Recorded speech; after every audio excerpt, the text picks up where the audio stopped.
Kembali bersama saya, Hai People.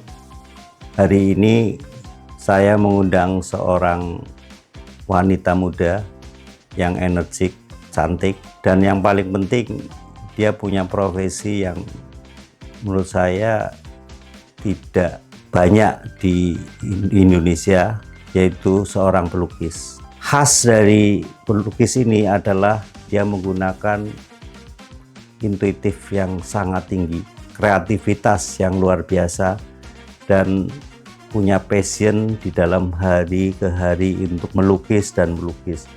Saya percaya bahwa satu hari dia akan menjadi pelukis yang sukses, dan saya meramalkan, betul atau tidak, moga-moga suatu hari dia akan terkenal di Korea, karena saya lihat lukisan dia itu sangat disukai di Korea. Inilah Susi yang kami undang untuk berdiskusi bagaimana dia menjadi seorang pelukis dan bagaimana dia akan berkembang, dia punya visi dan misi tentunya.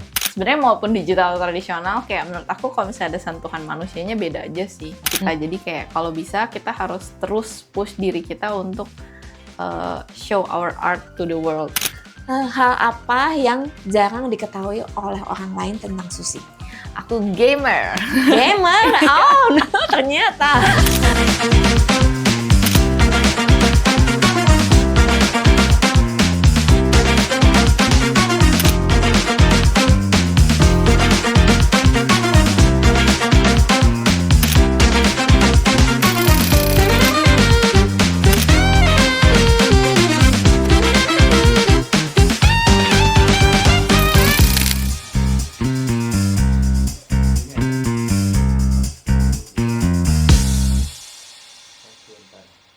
Halo Highs People, kembali lagi di Highs Podcast dengan saya Merly Sidik.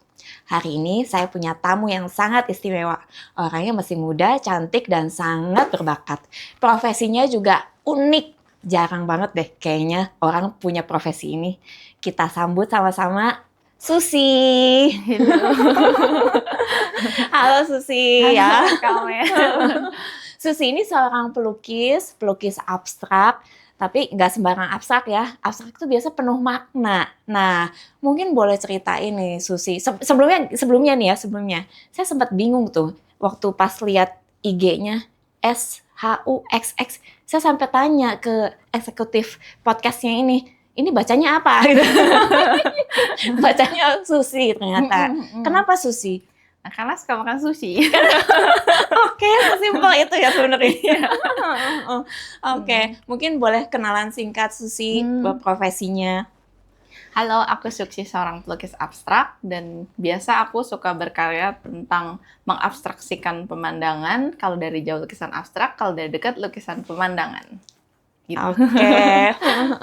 Wah, ini dalam banget ya, lukisan abstrak tapi ternyata pemandangan tuh. Pasti geli banget kayaknya ini ngelihatnya ya. Oke. Nah, Susi penasaran banget nih kalau misalnya lihat dari profil kamu ya. Kan kamu lulusan fashion ya sebenarnya ya, sekolah fashion ya di LaSalle. Nah, kenapa kok jadi pelukis gitu? Jadi awalnya itu kan aku kuliah fashion design. Ya. Nah, pas prosesnya itu kita ada bikin desainnya, menggambar, ada juga bikin jahit bajunya. Tapi pas aku kerjain, kok aku cuman excited di bagian menggambar, bikin bajunya ini dibanding jahitnya. Okay. Makanya setelah aku kuliah selesai, aku langsung mau jalanin yang aku mau gitu, yaitu melukis di kesenian ini sih. Oh, oke. Dan orang tua mendukung. Kan Sangat biasa kan kalau anak kuliahan zaman dulu ya gitu kan, mau apa jurusan art. Nah, dipertanyakan nanti dapat duitnya dari mana gitu kan. Lumayan. Tapi orang tua mendukung. Iya, karena emang mungkin pas aku awal belajar, aku juga udah sambil buka komisi tipis-tipis yang kayak baru awal gitu sih. Jadi kayak pelan-pelan mungkin orang tua bisa ngelihat, oh anak ini beneran serius, nggak cuman hobi-hobi doang gitu. Iya. Bisa nanti jadi duitnya lah ya gitu. Nah, terus berarti belajar melukis ini, kan tadi fashion itu kan butuh gambar ya. Berarti belajar menggambarnya udah lama? Dari kecil gitu kah? Sebenarnya kalau misalkan dari dulu suka coret-coret di buku kayak semua anak kecil gitu ya. Okay. Tapi kalau misalkan yang bener-bener belajar kayak basicnya Mm-mm. itu kayak setelah kuliah ini sih. Oh, oke. Jadi yang baru mendalami kayak teknik, realis, basic itu di situ. Apa keluarga juga ada yang punya hobi yang sama mungkin? Enggak sih. Enggak ya? Iya. Itu kebayang waktu sekolah ya kayaknya bisa dijewer. Maksudnya dijewer di gurunya lagi apa Susi? Iya. Gambar. Buku pelajarannya Gambar semua. Iya. Iya. Nah, terus ada nggak satu momen yang bikin kamu berkesan ya gitu, yang sampai akhirnya oke deh, aku memilih jalan jadi pelukis aja gitu.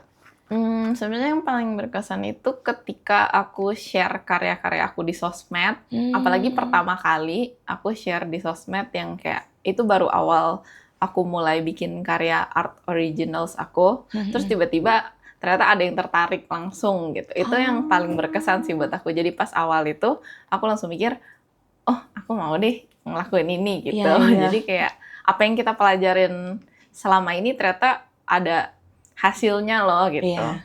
Itu berapa tahun yang lalu tuh? Itu pas aku mulai gambar sih. Jadi Udah ya lulus. mungkin udah itu mungkin 3 atau 4 tahun yang lalu kali. Oke. Cuma spontan itu ya jadinya lukis terus di-upload ternyata banyak yang suka. Iya. Iya. Oke. Nah, terus kalau misalnya ngelihat perjalanan kamu sekarang, kan tadi prestasinya juga banyak ya saya lihat ya, ikut ini, ikut itu gitu kan, macam-macam.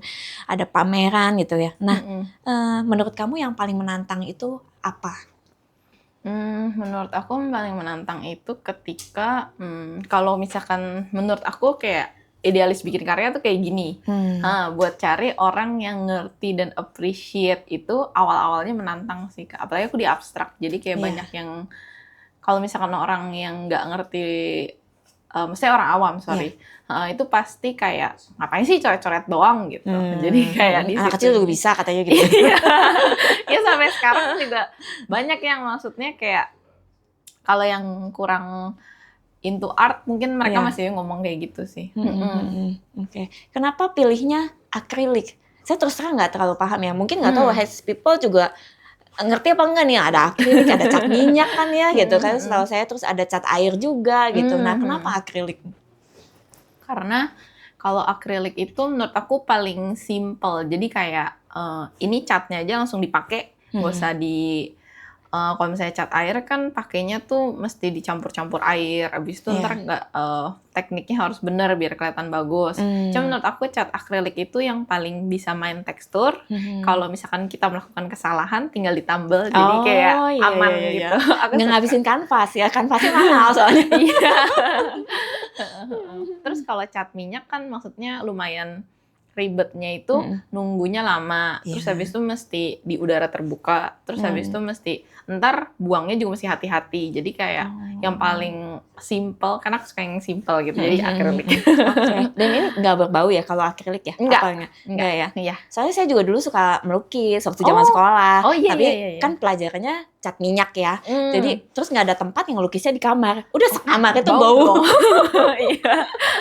Aku juga dulu gitu pas lagi sekolah ada tugas, aku ngumpulin pakai apa sih kayak lukisan kecil gitu kan. Terus aku kasih ke kantor guru, itu satu kantor guru bau. Iya, jadi kayak lebih suka yang simple-simple, gampang dipakai lah ya. Iya. Oke.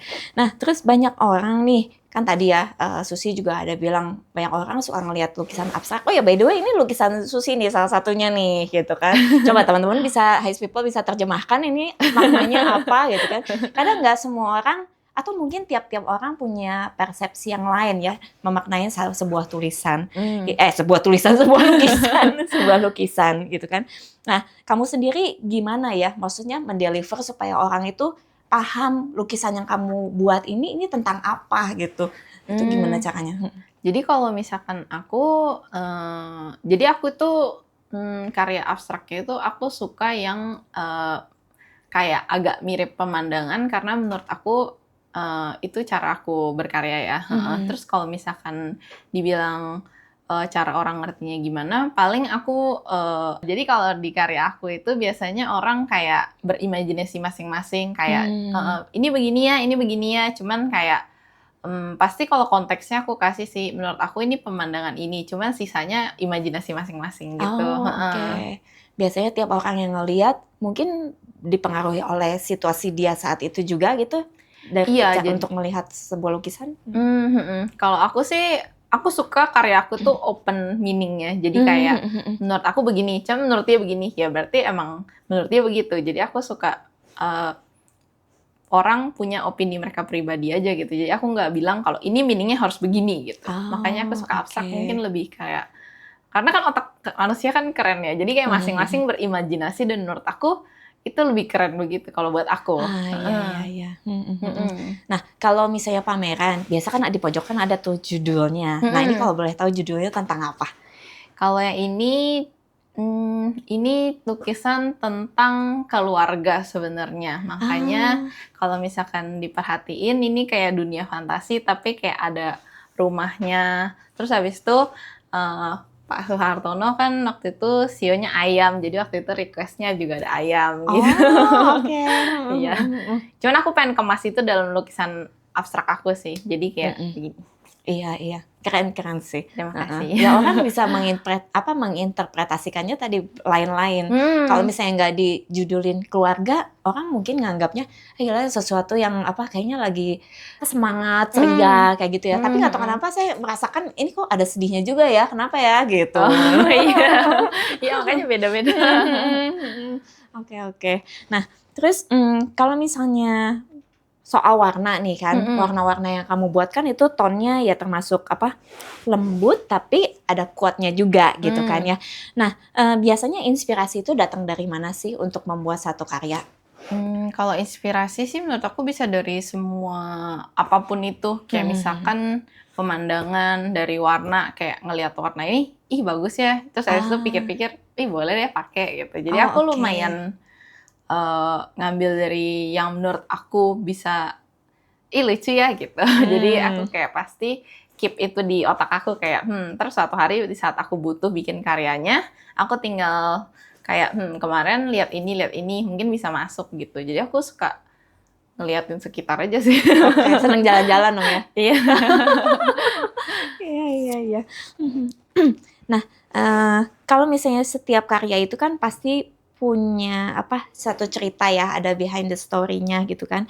Mungkin boleh nggak kamu ceritain satu lukisan yang membuat kamu paling berkesan dan bermakna gitu loh? Kayaknya kalau paling bermakna lukisan aku yang namanya Orphik. Itu lukisan kayaknya pas aku mulai ke style abstrak ini itu lukisan pertama yang aku rasa ini karya Suksi gitu. Jadi kayak lukisan yang itu sih. Dan kebetulan lukisan itu yang juga pas aku pamerin banyak yang kayak suka ngirimin kayak surat cinta gitu, kayak tentang lukisannya. Jadi aku bacanya juga happy banget gitu. Terus ya gitulah. Masih dipegang apa udah dijual mungkin? Sekarang lagi di display di ini sih, salah satu pameran apa? Enggak, jadi dia kayak open house gitu. Iya. Ngomong-ngomong udah pernah udah buat berapa karya lukisan? Aduh nggak ngitung. Iya, udah banyak sih. Lukisan pertama kamu deh apa? Yang pertama bener-bener pertama banget itu. Maksudnya yang kamu ngerasa akhirnya menemukan style kamu gitu. Oh yang itu lukisan Orphik yang aku bilang. Oh itu, iya. Makanya itu nggak dijual-jual ya. Iya. Kalau ada orang yang itu saya buatin baru aja deh. Iya. Yang gitu. Itu sangat bermakna itu. Itu kayak stepping stone-nya kamu kan. Lumayan. Jadi kayak kalau misalkan untuk sekarang lukisannya itu buat di display aja gitu. Cuman kalau yang dijual jujur kayaknya aku kayak belum. Berat ya. Terus gimana nih caranya Susi ya supaya bisa tetap eksis? Kan saya lihat kamu selain sebagai pelukis juga ada content creator ya, creator. Nah, gimana supaya kamu tetap eksis sebagai pelukis dan berkarya? Oh, kalau aku sih sebenarnya awalnya tuh karena aku merasa proses aku bikin lukisan itu panjang. Jadi aku mikir sayang nih kalau misalkan nggak didokumentasin prosesnya. Jadi awalnya kepikirannya begitu. Terus saat aku jalanin, aku rekam sana sini, post, ternyata banyak banget yang tertarik dengan Prosesnya. Jadi kayak aku pikir, oh ya udah deh sekalian aja. Jadi kayak sekarang aku bikin karya juga sekalian post di sosmed aku, dan kebetulan itu yang kayak sekarang buka-buka jalan aku sih. Oh. Iya. Ngomong-ngomong nih, untuk membuat satu lukisan itu butuh waktu berapa lama? Aku sih 5 harian gitu, seminggu, max kayaknya 2 mingguan kali ya. Oh, itu kayaknya gede banget ya kalau 2 minggu. Iya, Kanvasnya gede banget ya. betul. Kadang kalau misalnya lukisannya gede juga capek gitu kan. Iya. Jadi butuh istirahat Itu gitu. pas kerjain ya, pas lagi muncul inspirasi ya, masih inget makan nggak? Oh, inget sih kalau makan. Kan suka makan sushi. Iya. Kan ada yang saking konsennya ya, Oh, aduh iya, pagi iya. malam udah lupa tuh gitu, pokoknya beresin ya. Aku kalau makan nggak lupa sih, cuman kalau yang lupa itu suka lupa minum. Oh. Kalau lagi bikin karya gitu-gitu. Mesti disediain aqua galon kayaknya di sebelahnya. Iya. Terus Susi, kan sekarang ini kan era digital, kita tahu kan banyak orang yang bisa berkarya lewat AI. Pokoknya yang penting instruksinya jelas ke AI gitu kan, nanti dia langsung keluar tuh hasil karyanya. Nah, apa sih tanggapan kamu atau pandangan kamu tentang hasil karya dari AI ini gitu? Terus apakah si AI itu benar-benar suatu hari bisa menggantikan karya nyata? Kalau menurut aku, nggak tahu sih, kalau menurut aku karena aku juga di tradisional, semenjak ada AI, aku berasa karya aku lebih dihargai.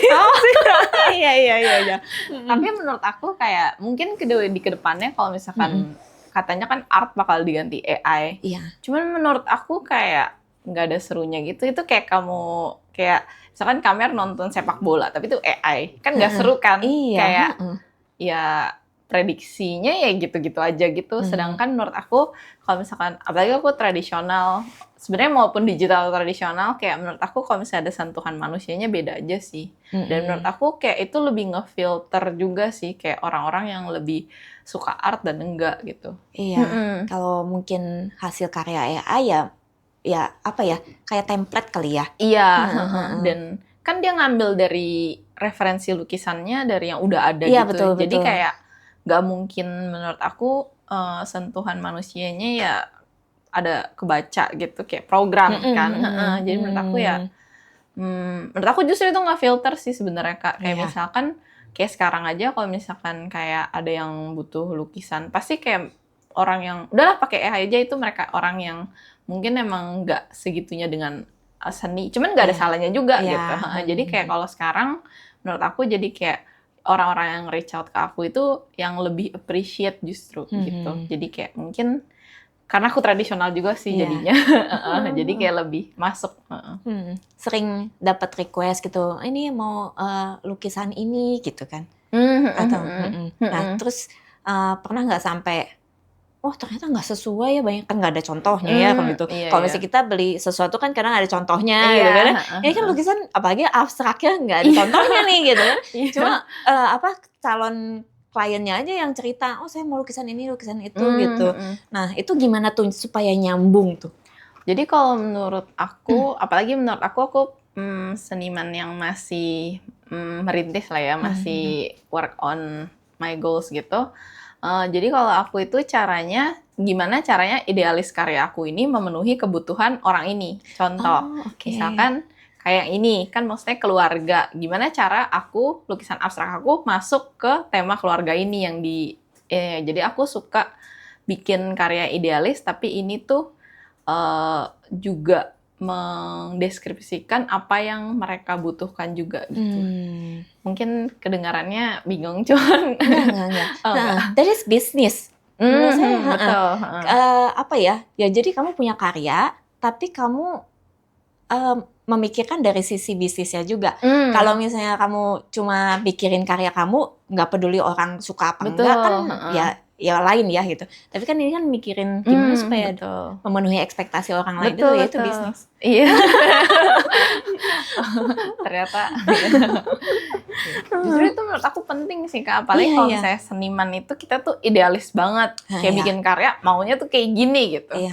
Justru menurut aku nggak ada salahnya. Tapi kalau misalkan personally buat aku, kalau misalkan awal-awal agak susah yang kalau misalnya jualan karya yang kayak idealis talk gitu. It takes a lot of time gitu kan. Iya. Jadi kayak, tapi kalau bisa masuk ke kebutuhan itu, kita akan lebih bisa survive untuk di seniman ini. Menurut aku chance-nya lebih gede aja sih. Gitu. Gitu. Ngomong-ngomong soal idealis ya, saya punya teman ya pelukis juga, tapi dia cat air unsurnya. Oh, Nah dia tuh tidak pernah mau menjual karyanya. Gitu. oke. Padahal dia sengsara juga sebenarnya. Oke. Ya, mungkin itu kayak agak idealis Iya, ya jadinya iya. ya. Betul. Jadi kayak seniman itu sebenarnya banyak yang idealis banget sampai yang mungkin kalau misalkan phrase-nya itu the starving artist kan. Kalau misalkan kayak yang itu, cuman menurut aku, kalau aku sih aku mau idealis, cuman realistically aku juga butuh lift dari sini. Jadi kayak aku nemuin cara itu sih. Iya. Oke. Nah, sebagai pelukis yang aktif juga di media sosial, nah gimana kamu tetap menjaga karya kamu itu tetap original gitu? Oh, iya. Karena kan pasti banyak apa ya inputan. Oh, yang bagus begini, ada orang suka begini gitu, nggak suka begitu gitu. Kalau menurut aku bikin karya di medsos, apalagi kalau zaman sekarang kan kita sebagai seniman harus dong kita post terus di medsos biar eksis gitu kan. Cuman biar nggak usah ngejar viralnya, tapi lebih ke kita jujur mau bikin karya yang dari hati gitu. Jadi kayak mungkin karyanya kalau post yang kayak gini nggak bisa yang kayak dilihat satu dunia, sejuta orang gitu karena nggak viral, tapi menurut aku mendingan dilihat sama misalkan kayak beberapa puluh orang, tapi mereka yang benar-benar appreciate karya kita gitu. Dan menurut aku kalau misalnya kita posting terus-terus, gimana cara bikin menarik dengan, kalau aku caranya sharing proses aku, itu justru pelan-pelan tuh bakal ketemu orang-orang yang lebih appreciate sama karya kita sih gitu. Jadi aku kayak jujur aja ya udah bikin karya kayak gini gitu. Ternyata mungkin setelah dilihat prosesnya nggak semudah yang katanya anak kecil bisa kerjain ya. Kayaknya ya. Kalau bisa sih, kalau gitu zaman sekarang punya anak banyak rezeki. Iya. Suruh lukis satu-satunya abstrak gitu. Iya. Nah, kalau misalnya seni abstrak itu kan gimana caranya Susi gitu kan memahami dunia ini, lingkungan sekitar ini tanpa batas, tanpa bentuknya. Dan kamu sendiri juga bilang kamu nggak membatasi orang buat supaya ini tentang ini gitu kan, tapi membebaskan imajinasi mereka gitu kan. Nah, sebenarnya pesan kehidupan apa sih yang ingin Susi sampaikan dalam setiap lukisan yang Susi buat? Oke, sebenarnya aku itu bikin karya abstrak, tapi kalau misalkan dilihat karya-karya aku sebenarnya bukan yang pure abstrak 100%, karena aku masih ada tambahin sedikit-sedikit kayak karakter. Story-nya Iya, itu. story-storynya, ada hidden ilustrasinya. Sebenarnya karena aku merasa kan kalau misalkan abstrak itu biasa vibes-nya lebih serius, lebih kayak dewasa pembawaannya gitu kan. Cuman kalau aku tuh lebih pengen sejujurnya karya aku dinikmati sama banyak orang. Makanya kayak kenapa aku pilih warna yang lebih fun, terus lebih playful gitu. Jadi aku pengen orang-orang yang nggak into abstrak banget bisa enjoy karya aku, dan menurut aku itu bisa salah satu cara biar kayak orang juga lebih, anak-anak muda sih yang terutama ya, jadi kayak lebih bisa appreciate ternyata abstrak nggak cuman yang abstrak yang nggak berbentuk aja, sebenarnya kayak cara pembawaannya bisa loh dibikin gini gitu. Jadi kayak terus mereka kayak kalau cari-cari yang kayak di mana sih ini, karena aku juga lumayan suka sih. Jadi kayak lebih bisa semua orang enjoy gitu. Aku sukanya gitu. Jadi kayak lebih entertain gitu ya. Iya. Nah, mungkin high people nggak ngerti nih maksudnya apa sih hidden story lah apa segala macam nih. Ini contoh nih ya, contoh nanti di zoom ya ke sini ya, di zoom gitu kan. Nah, tadi kan Susi kan cerita ini temanya sebenarnya tentang keluarga gitu kan. Tapi ada hidden story-nya nih di sini, atau misalnya entah sesuatu yang tersembunyi nih. Contohnya apa? Mungkin Susi boleh ceritain. Jadi artwork aku ini namanya Nebula. Jadi karya ini sebenarnya ini karya dari jauh lukisan abstrak. Aku mau bikin feel-nya itu agak fantasi, tapi tetap menggambarkan keluarga. Makanya kayak ini feel-nya kayak lagi di dunia fantasi gitu kan, tapi kayak di suatu tempat sebenarnya ada loh keluarga yang tinggal di sini gitu. Jadi kayak Nih, nih. ceritanya begitu. Ini tuh ada rumahnya loh di sini loh. Nggak lihat kan? Ini ada rumahnya loh di sini. Kalau misalkan terus kalau ciri khas aku itu misalkan ini pemandangan fantasi, ini ada danaunya karena aku suka lukis danau. Walaupun ini diabstraksikan ya, cuman menurut aku ini danau, makanya selalu ada ciri khas kodok aku. Oh, itu kodoknya dibawa kemana-mana? Kalau misalkan lukisan, iya original aku semuanya kebanyakan pasti ada kodoknya sih. Oh iya, jadi selain suka sushi, suka kodok. Eh, Dan kebetulan kayak setiap misalkan kayak ada kolektor atau klien yang ini pasti mereka juga mau kodoknya ya Kak. Gitu. Oh gitu, itu jadi Iya. memang udah jadi ciri Ciri khas khas ya. iya. Oh, Jadi iya, kalau iya jadi itu kayak ngomongnya kayak hidden karakternya gitu lah. Oh, jadi mereka yang pesan nanti mereka berlomba-lomba untuk cari kodoknya sushi ada di mana. Iya, jadi aku nggak kasih tahu di mana. Iya, iya. Iya. Menarik kan gitu lukisannya. Jadi kalau misalnya teman-teman di sini ada yang lihat postingannya Susi atau suatu hari datang ke pameran lihat lukisannya Susi, nah cari deh gitu. Ya. Iya. Terus menurut aku itu conversation starter juga sih Kak. Iya, iya. Kayak, di lukisan ini kan ada hiddennya cari deh gitu. Jadi kayak menurut aku suka kayak bikin orang interaksi begitu. Jadi kayak kenapa begitu ya? Gitu. Kayak usil ya orangnya ya. Gitu sih. Lumayan, aku juga lumayan suka ngelihat mereka struggle mencari di mana sih gitu. Itu tampak enjoy nih buat Susi. Kalau saya ngelihat orang lagi berusaha mencari gitu. Apa ada ini tertentu? Oh, ada berapa hidden icon gitu di setiap lukisan? Apa nggak tentu? Nggak tentu sih menurut aku sesuai bisa dibilang mood aku Oh, iya, taruh iya. berapa. Jadi kayak cocoknya berapa ya kalau misalkan lagi pengen taruh yang banyak ya aku taruh banyak, kalau misalkan secukupnya gitu sih sesuai lukisannya juga. Oke. Nah, mungkin kalau zaman sekarang ya, buat teman-teman mungkin ada banyak yang pengen juga sebenarnya punya profesi di art ya, entah salah satunya sebagai pelukis. Nah, buat yang orang yang masih ragu nih jalanin karir atau profesi di bidang art ini, apa sih yang mungkin Susi bisa kasih saran ya atau pesan buat teman-teman? Menurut aku kalau misalkan kita sebagai seniman atau misalkan orang pada umumnya kita tuh di dunia ini pasti dunia ini kayak full of art gitu kan. Jadi kayak kebetulan art yang aku pilih ini melukis, dan kalau misalkan alasannya karena takut, tapi menurut aku takut itu lebih better dibanding penyesalan. Jadi kayak kita post terus, kalau misalkan kita konsisten, aku yakin pasti ada orang-orang yang bisa nemuin suara kita itu, yang bisa appreciate karya kita. Jadi kayak kalau bisa kita harus terus push diri kita untuk show our art to the world gitu. Jangan kayak karya-karya kita ini menurut aku mereka punya suaranya masing-masing. Jadi tugas kita itu cari suara karya kita, siapa nih yang mau dengerin gitu. Oke, berarti nggak perlu tahu dengan yang julid-julid, nggak perlu takut dengan yang julid ya. Apalagi kan kalau di media sosial, gitu doang gitu katanya nih nanti atau apa gitu. Atau misalnya nggak perfect, dia ngerasa nggak perfect, jadi nggak mau post gitu. Oh iya. Cuman kayak kalau misalkan aku lihat, kalau dari pengalaman pribadi aku sendiri, kalau kita nggak ngepost, justru kita nggak bisa ngelihat progres kita gitu loh, walaupun sebenarnya bisa di galeri gitu ya. Cuman kalau misalkan aku suka share proses aku, jadi kayak menurut aku sayang aja sih, kayak menurut aku karya-karya ini, apalagi kalau kita bikin karya itu mereka butuh apresiasi mereka sendiri, jadi kayak kalau bisa postnya dibanding ntar nyesel gitu.